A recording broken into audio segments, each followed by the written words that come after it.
Well, you may have heard of the phrase revenge porn, but what does it really mean, and is it a crime here in Indiana? Tonight, 13 investigates a gap in state law that allows someone to post sexually explicit images of you or even your teen without consent and without prosecution. Our investigator, Sandra Chapman, shares a young woman's story.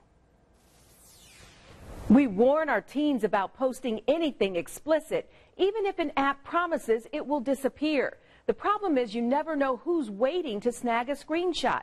Now imagine if it's someone who wants to settle a score. One 18-year-old is speaking out in hopes of empowering more victims and a change in state law.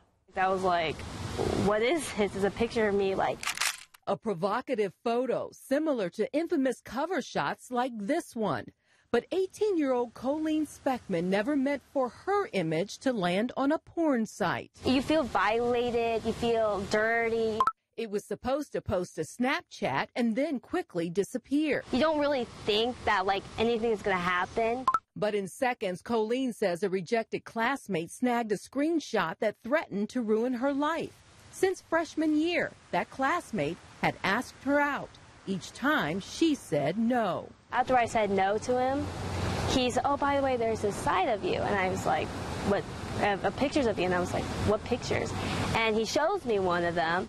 Shocking. Colleen's mother had heard of revenge porn before, but had no idea her daughter was at the center of a cyber attack until overhearing Colleen on the phone. It's not private. It's out there. It becomes public. Pam Speckman couldn't believe it. On the site, she saw high school girls from across Indianapolis, Indiana, and the entire country posted up like trading cards and categorized by school logos. Some of them were totally clothed except in a bathing suit. The picture of my daughter was not, she wasn't naked, but it was provocative, where she had her arm over her breast. I didn't want this happening, and I bet you these girls didn't either.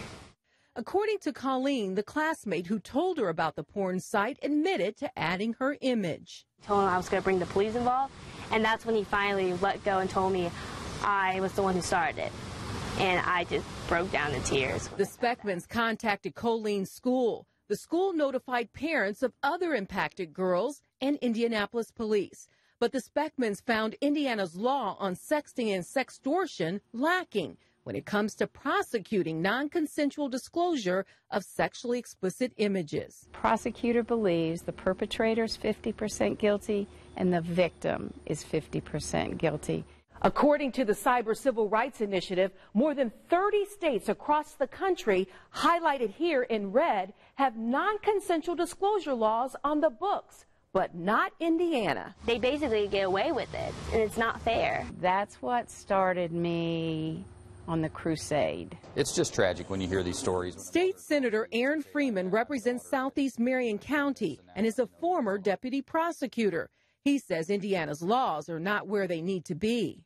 I think we probably need to give the prosecutors some additional tools and avenues to really prosecute people that are using these kinds of things without, a woman or a man's consent, posting something just to embarrass them. Senator Freeman says the challenge is creating the right balance. Do you criminalize it?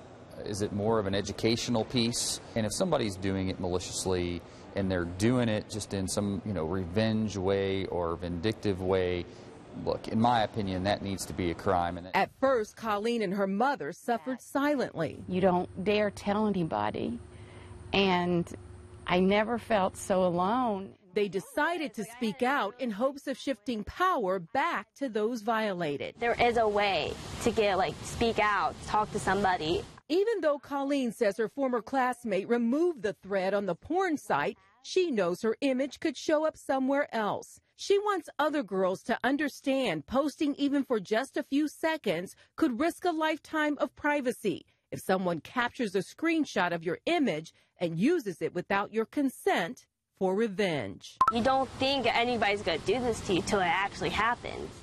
Indiana sexting laws don't apply in these cases because it deals with individuals under 18 years old. Sextortion charges only apply if there is a threat or demand involved. Right now, Senator Freeman is working with the Indiana Attorney General's office to come up with proposed legislation. Meanwhile, Colleen and her mother welcome others to join them in changing the law. We have her contact information on WTHR.com. I'm Sandra Chapman with 13 Investigates.